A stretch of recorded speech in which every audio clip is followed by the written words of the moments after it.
It was Pink Out Day at Jay, sponsored by the Miles of Hope organization. And while the Ketcham Crazies were outnumbered probably 2-1, these fans were loud and all in. Remember, if we attack, we don't get anything, we pull it out and run 5, all right? Jay in the home white and having a real tough time trying to break into the inside. It seemed that Ketcham had the defensive glass sewn up, thanks to a crash-the-board mentality and a little physicality by the Mulvey boys. Chris Mulvey and Demetrius Tesmetsis were tussling near the basket and away from the basket, but still, Jay couldn't seem to penetrate. So the Patriots had to keep their distance to get points. Ryan Schumacher hits the pull-up here. Ketcham was having their way inside and outside. Joey Flanagan feeds Mulvey for the inside two. And Matt Fields was taking it from the outside. Ketcham led 9-5 after 1. And here's the one time an inside play worked for Jay. Brendan Del Biondo shoots one to Tesmetsis. But Ketcham was scoring in bunches.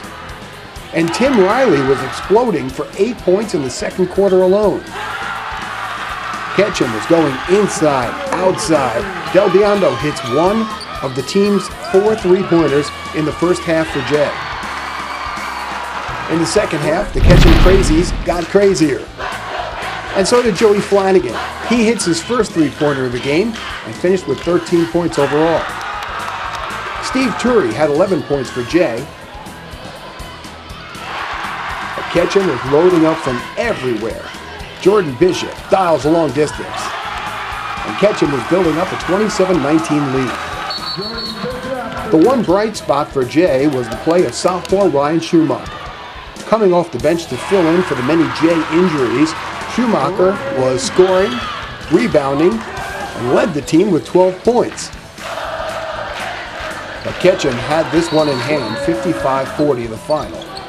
A nice showing after losing to Arlington just the night before, doing some things in this game that were missing against the Admirals.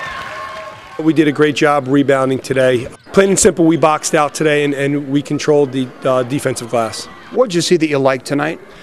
Just our intensity, and more than that, maybe just our mental focus. These kids have been playing hard all year, but tonight, you know what, for the most part, our heads were on our shoulders. We were focused on the next play.